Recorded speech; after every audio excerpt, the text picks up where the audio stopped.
Ali bin Abi Thalib tahu, kemudian sahabat-sahabat yang lain tidak tahu. Sekali lagi kita tekankan, bukan berarti kita menyalahkan Ali bin Abi Thalib. Kita katakan bahwa ilmu yang dimiliki oleh Ali bin Abi Thalib tidak benar, tidak. Bisa benar, tapi apakah semua kebenaran itu ada sama Ali bin Abi Thalib? Apakah Rasulullah SAW pernah berjalan kemudian ternyata di dalamnya tidak ada Ali bin Abi Thalib? Suatu ketika Rasulullah SAW berjalan dengan Mu'adz bin Jabal, kemudian beliau mengatakan, "Ya Mu'adz, apakah engkau tahu mahakul ibadah dan ibadah mahakul ibadah Allah? Apakah engkau tahu hak seorang hamba terhadap Allah dan apa hak Allah terhadap hambanya?" Apakah ada Ali bin Abi Thalib pada saat itu? Tidak. Padahal Nabi SAW hanya berduaan dengan Mu'adz bin Jabal yang sementara naik seekor unta. Ini yang jadi permasalahan. Jadi sekali lagi saya tekankan ke antum bahwa si ahlu sunnah kita semua di sini tidak sama sekali menyalahkan Ali bin Abi Thalib. Bahwa ilmu yang dimiliki Ali bin Abi Thalib tidak. Yang kita salahkan justru kenapa cuma Ali bin Abi Thalib yang diterima, padahal sahabat-sahabat Nabi SAW masih banyak. Nah, mungkin nanti akan kembali ke permasalahan bahwa yang lainnya sudah kafir, misalkan seperti itu.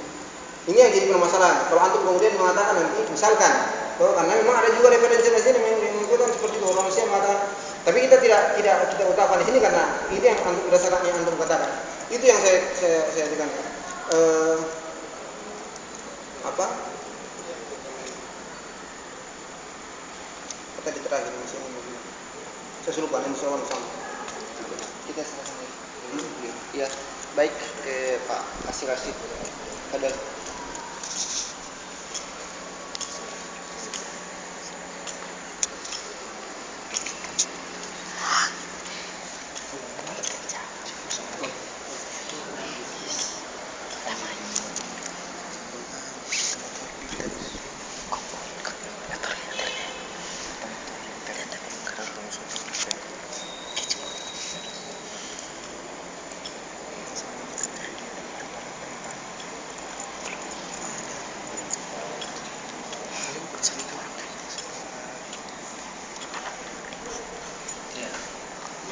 mungkin kalau mau kaji masalah hadis, antum tanyakan tadi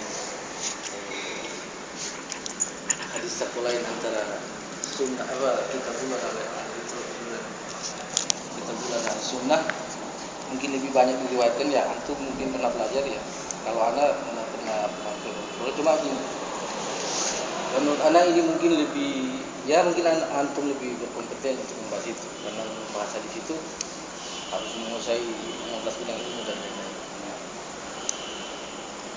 Dan hal ini hal yang tidak mungkin tidak dibahas di kalangan ulama yang berkompeten, yang berkapabilitas untuk membahas ini, yang punya hak untuk membahas ini.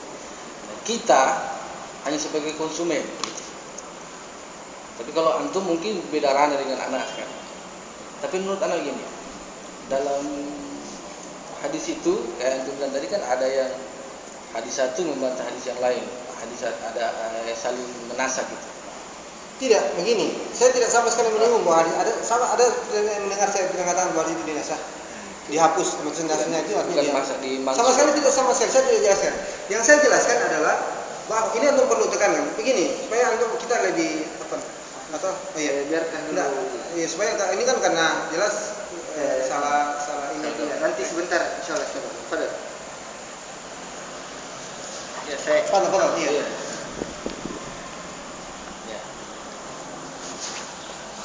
Artinya secara logika menurut anak hadis tentang pusaka Nabi Al-Quran dan Sunnah itu dibantah oleh realita. Realitanya apa?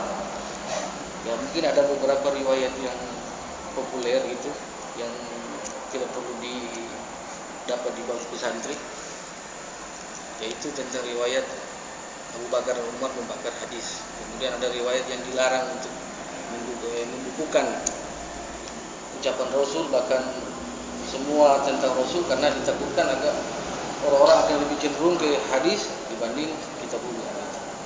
Nah, menurut saya itu hadis itu bukan cuma dilihat dari riwayat, lebih banyak yang riwayatkan. Ya, secara logika hadis itu terbantahkan, secara realita terbantahkan dengan sikap orang-orang yang tapi ini jadi orang berpendapat. Nah, hal ini yang membingungkan. Kalau misalnya Ustaz bisa jawab atau apa, mungkin saya mau dengar argumen Ustaz tentang kejadian itu, atau Ustaz menuliskan atau apa ya, jadi ini membuat perincian ke depan. Antum mengatakan tadi bahwa Abu Bakar dan Umar pernah membakar hadis. Saya tidak pernah dengar itu.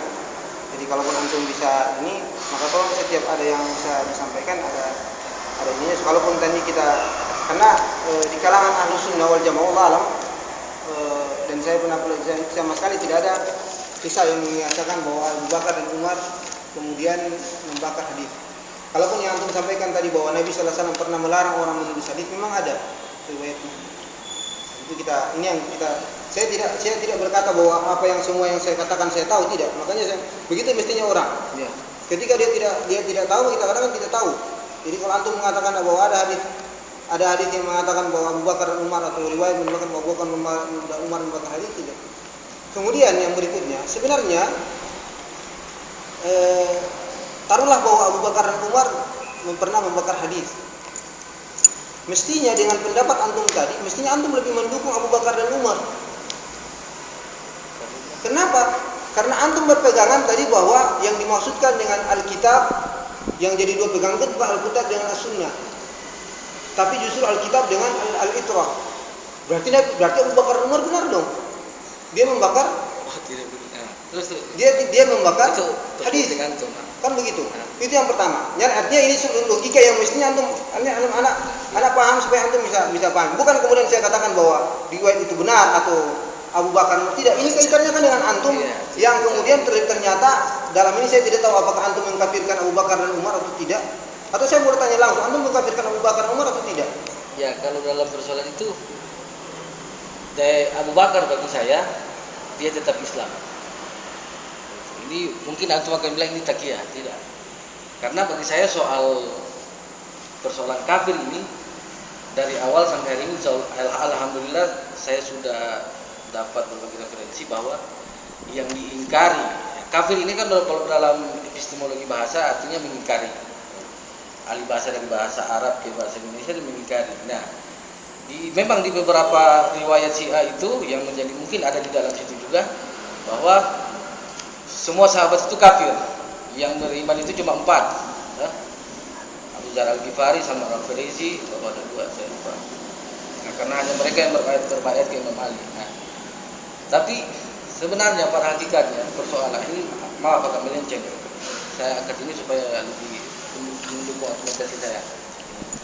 Yang mereka ingkari itu adalah kejadian di Ghadir Qum. Ini perspektif beberapa ulama Syiah. Dan pengingkaran ini tidak menyebabkan mereka keluar dari Islam. Mereka tetap Islam.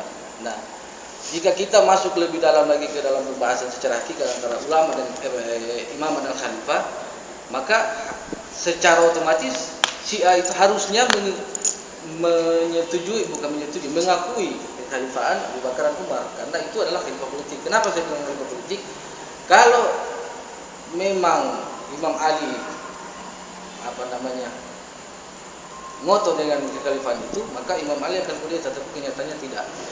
Jadi khalifah atau tidak, Imam Ali tetaplah imam. Nah, di sini kita bisa bedakan. Di sini butuh analisa lebih dalam lagi. Kita tinggalkan masalah itu. Saya hanya menjelaskan, Ustaz kan tanya, Abu Bakar itu kafir atau tidak? Menurut saya tidak.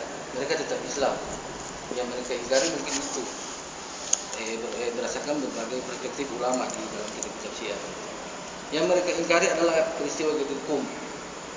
Dan itu tidak menyebabkan mereka keluar dari Islam. Mereka tetap Islam. Dan pasca Rasul juga mereka tetap berjuang dalam Islam. Kemudian anak akan jawab tadi pertanyaan agak lewat karena tadi ada agak lalut ini.